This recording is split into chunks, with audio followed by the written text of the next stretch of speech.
सभेतील महिला की आता ते विशालदादांना विनंती करतो की आपल्याला पटापट सत्कार करायचा आहे.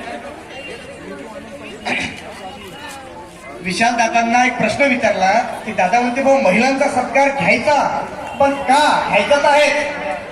मग आम्ही विशालदादा इकडे पहा फोटो फोटो तू खीच मेरी फोटो तो फोटो महत्वाचा आहे.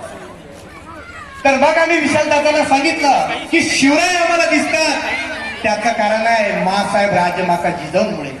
कारण की सूर्य महात्मा ज्योतिराव फुले दिसतात क्रांतीज्योती सावित्रीबाई फुलेमुळे. डॉक्टर बाबासाहेब आंबेडकर आम्हाला दिसतात माता रमाईमुळे. आणि तुम्ही आम्ही दिसतात ह्या महिलांमुळे. एकदा जोरदार टाळ्या आमच्या नारी शक्तींसाठी.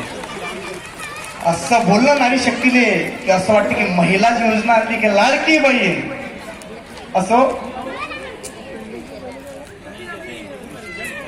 त्यानंतर जहाँ पे पहुंचे ना रवी वहां पे पहुंचे कवी असे आमचे मित्र मार्गदर्शक पत्रकार बंधू. कारण की बाबासाहेबांनी सुद्धा प्रबुद्ध भारत पासून तर मुकनायक पर्यंत पत्रकार लिहिलं. आता ते पत्रकार तुम्ही पण आहोत क्या बात आहे वा. कलेक्टर असेल डॉक्टर असेल इंजिनियर असेल अँकर असेल गायक असेल सिंगर असेल महिला आहे. पण जे माय माऊली आमच्या शब्दांचं प्रकटीकरण आमच्या लेखणीतलं करतात एकदा जोरदार महिलांनी टाळ्या वाजवा आमच्या माय माऊलींसाठी.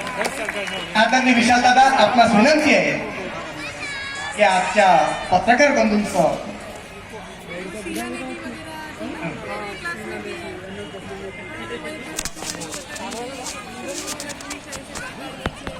ह्या भीमा कोरेगावचा जो भव्य दिव्य असा शानदार प्रोग्राम दिसत आहे.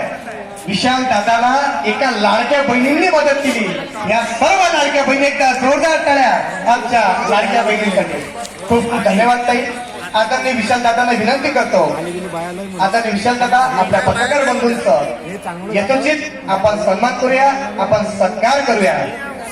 काही तसं ते जय भीम नाही म्हणणार कारण आहे कि शान करने वाले की कभी शान नहीं जाती शान देने वाले की कभी जान नहीं जाती. ज्यांना वाटते ना की जय भीम म्हणावं नाही लाज वाटते ते लिचू काटा म्हणते. म्हणून पुढचा शेर तुमच्याशी अदा करतो की शान करने वाले की कभी शान नहीं जाती जान देने वाले की कभी जान नहीं जाती. अरे तमन्ना हो सरपुरुष की तो कभी आन नहीं जाती. मेरे बाबा साहेब आम्बेडकर जी बोले जय भीम बोलो. जय भीम बोले कि कभी किसी की पहचान नहीं जाती कभी किसी की पहचान नहीं जाती. त्यानंतर बुद्ध लॉन महिला कमिटी आपणास विनंती आहे की आपल्याला विचारपीठावरती यायचं आहे. बुद्ध लॉन महिला कमिटी आपणास विनंती आहे की आपल्याला शिवधर्म विचारपीठावरती आपल्याला यायचं आहे.